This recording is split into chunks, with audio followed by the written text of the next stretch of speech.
Kirk Ferentz may have just told us that Iowa has its next star at wide receiver, and almost nobody is taking the clue seriously enough. Now, I know how that sounds. Iowa fans have heard breakout receiver hype before. A good practice report becomes a big summer storyline. Everybody gets excited. Everybody wants the new wide receiver to be a star, to be a stud. And then September arrives and the passing game still feels like it's an uphill battle, fighting uphill. But this is different because the loudest signal does not come from a message board, a highlight edit, or a teammate trying to be nice.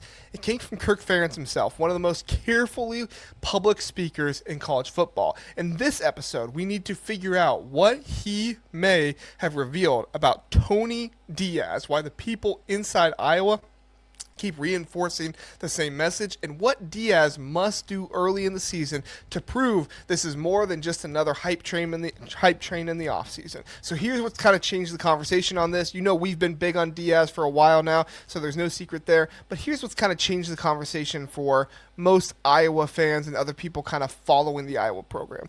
Ferentz was asked directly about the growing excitement around Diaz. His first instinct was to reject the premise because he does not like the hype for hype's sake. That part, completely on brand. That's Kirk Ferentz for you. But then he explained Diaz's mentality by placing it alongside two defining traits for Iowa legends: Bob Sanders attacking tackles and Marshall Yanda attacking blocks.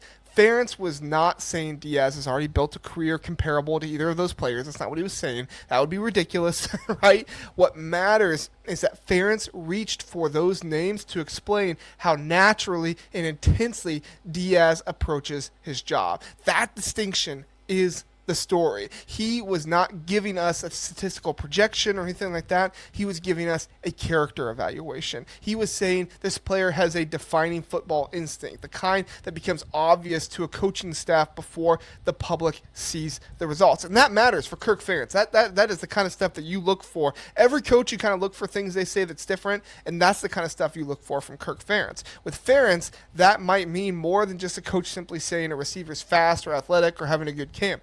The public does not have enough evidence yet. Diaz was not the star of a televised spring showcase, and we do not have a full Big Ten season of production to study. We are trying to read the smoke before seeing the fire. But inside the building, the signal appears much stronger. Before we get to what Diaz could change schematically, listen to how unusual the buildup has become. Kirk Ferentz may have revealed Iowa's next breakout player without ever calling him a breakout player. That is what makes Tony Diaz's story so interesting. Ferentz normally tries to cool down summer hype, but when he was asked about Diaz, he used Bob Sanders, Marshall Yanda to explain the kind of natural drive, not exactly play, but natural drive Diaz brings to catching the football. No, that doesn't mean that Diaz is already an Iowa legend or anything like that. We're not trying to build that hype train, but it does mean that Ferentz sees a trait in him that feels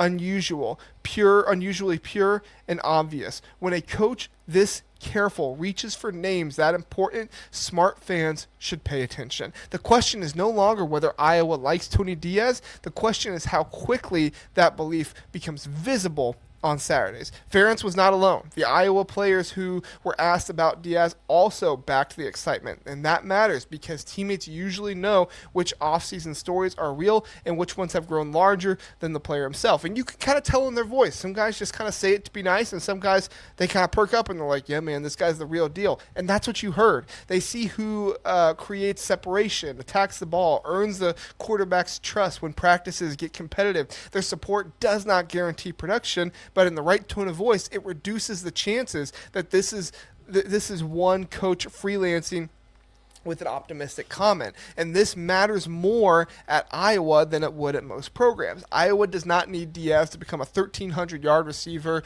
The Hawkeyes do not need to turn into Oregon or Ohio State overnight or anything like that. They need one outside player who changes how a defense can line up. Think of the offense like a room missing a window, right? The running game can be strong, the line can be deep, the tight ends can be dependable, but if the defense never respects a receiver outside, the whole room stays cramped. Diaz does not have to rebuild the house. He only has to create enough space for everything else to be able to breathe. That is where the quarterback battle enters. Hank Brown that has shown a willingness to push the ball vertically. Jeremy Heklinski brings a different type of movement and escapability. Iowa has not decided publicly which quarterback will win, and the competition could continue into the season, Kirk Ferentz said, but either quarterback becomes easier to evaluate if Diaz is a real one. A quarterback looks much more decisive when an outside receiver wins early, when he trusts him, when the line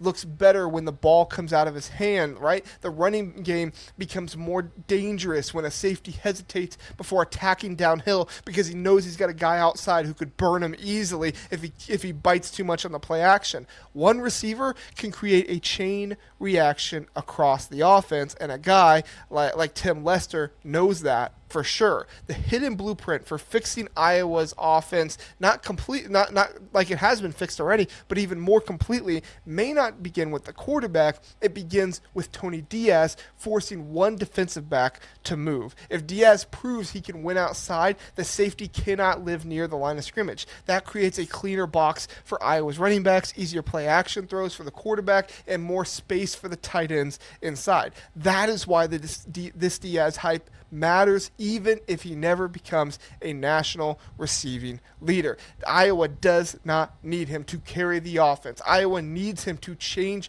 the geometry of the defense. One credible receiver outside threat can make every established strength of this roster more valuable. Now, we have to apply the brakes here as well, because this is where offseason excitement becomes pretty dangerous, right? Tony Diaz, we know he's a good player. He played well in his previous stop. He could be talented and impressive in practice, but not ready to carry a major role immediately. Maybe the quarterback situation delays his development. Maybe the offense remains heavily run first, right? Maybe Big Ten corners challenge him physically. The honest answer is that we do not know yet, and that is why the opening stretch matters. The standard should not be one viral catch or one long touchdown. The standard should be repeatable evidence. Can Iowa target him early without manufacturing every touch? Can he win on third down? Can he make a contested catch when the defense knows where the ball is going? When you watch on TV, does the defense start shifting their protection more to his side and give him more credit?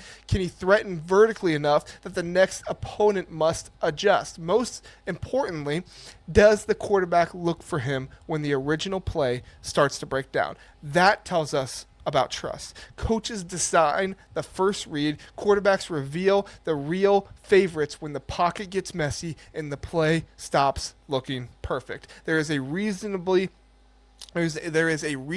early season benchmark. If Diaz produces, let's say, 200 yards and a couple of touchdowns across the first 3 games, the conversation completely changes. That would not crown him as an all Big Ten star or anything like that, but it would show Iowa has found a perimeter weapon opponents must include in their game plan. And it happened last year with a guy like Hank Beatty at Illinois. Now, he was more in the slot, but still, like, that's the kind of stuff you can see. If he clears that bar while the quarterback competition is still being settled, the upside becomes even more interesting.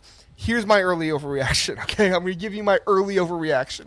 If Tony Diaz reaches about 200 yards receiving and 2 touchdowns in the first 3 games, the hype is totally real, all right? I don't care who the opponents are, the hype is real. Not because those numbers make him a superstar, but because Iowa has spent too many seasons searching for one outside receiver who forces defenses to react. If Diaz produces immediately, opponents cannot keep treating Iowa's passing game like an optional threat. Safeties have to widen. Corners need help. The box gets lighter. At that point, Diaz would not just be another productive receiver. He would be the player who changes Iowa's entire offense and allows them to become better, and gives Reese Vanderzee, a guy that, makes it so he has some more room and stuff like that as well. So did Kirk Ferentz reveal Iowa's next superstar, next breakout star? He may have revealed the player Iowa believes can become one, though. That is an important difference here. Ferentz gave us a clue about Diaz's mentality. His teammates reinforce the excitement. The roster around him has enough established pieces that Iowa does not need him to be perfect, only dangerous enough to command respect. Now, Diaz has to turn private, belief into public evidence. What would convince you first that Tony Diaz is legitimate? A big game against Iowa State, consistent production across September, or one moment where he takes it, something on a critical drive? Let me know. I would love to hear your thoughts on this. And please do, while you're at it, subscribe for more Big Ten football and basketball analysis. Join the Big Ten Huddle here on YouTube and tell me in the comments whether Kirk Ferentz just gave away Iowa's biggest offensive surprise of the season.